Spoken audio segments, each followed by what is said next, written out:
So I'm going to try to do a little bit of a close-up here of picking up and knitting my way. Hopefully you can see a little better than on the other video, and I'll try to keep it within the frame this time. So here's the swatch again for me. It'll be the first part of your knit, the first instructions that you'll finish. And in telling you to knit the first and the last stitch in this section on both the wrong side and the right side, you end up with these wonderful little bumps here. And I'm going to try to show you where in the bumps I pick up. At this stage, I finished that section. I would be breaking my yarn here because I would be using the rest of this yarn to start picking up stitches. But since I'm going to pick up with white yarn, I don't have to break that. So this is the front side of the first section. And here is where I have cast on that first section, and that's where I'm going to start picking up. So I'm picking up on the right side. I have one of my number 8 needles in there. The other one is hanging on the other end. And I'm going to pick up using the number 7 needles. One of these will end up on each side here. You'll see how I work that. It might be a little awkward at first, but that's the only thing that you're going to use the number 7 needles for, is to pick up your stitches. Once you've finished picking up and you start knitting, you can put your number 7s away. So when we look at this, you'll see that these nice little bumps are actually knots. And these knots have the formation of a knot. So you have to make a decision about where you're going to do the actual picking up of your stitches. So when you see the knot, there's a strand here, and there's a strand that goes through it here. And then there's a running thread here that goes up to the next level. The strand that throttles that one, the one that comes up through underneath. And we also have to decide whether we're going to pick up from this side or pick up from that side, because we're going to be consistent. Whichever way we choose to start picking up, that is the way you will pick up through the whole thing in order to have it look really, really nice. So I'm going to set up my thread and try not to drop my shawl. And I'm going to start picking up.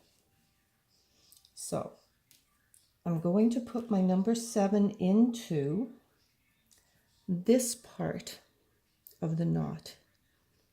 It's not the one that comes up and goes through. It's the one that's sort of the topmost. And I'm going to wrap my thread around and pull it through.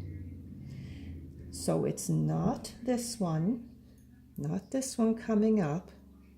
It's this one that goes around and back through. And you notice I'm coming in from the back.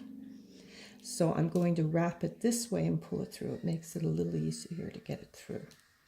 We are going to be picking up 4 stitches in every 3 knots. And sometimes you do have to tease these knots open. Because we're going to do that, I've got 3 bumps done, 3, and I need a 4th stitch. I'm going to use the running thread between that bump I just picked up in, and you can't see that, can you? This is absolutely bizarre. I keep thinking I've got it so you can see it. So I'm going to use the running thread between the 2 bumps to pick up my 4th stitch. So let me do it again. It's this top bump here. Wrap my thread around and do a better job. Get my bump open a little more. And hold my thread so I can pull it through. 1. Next bump.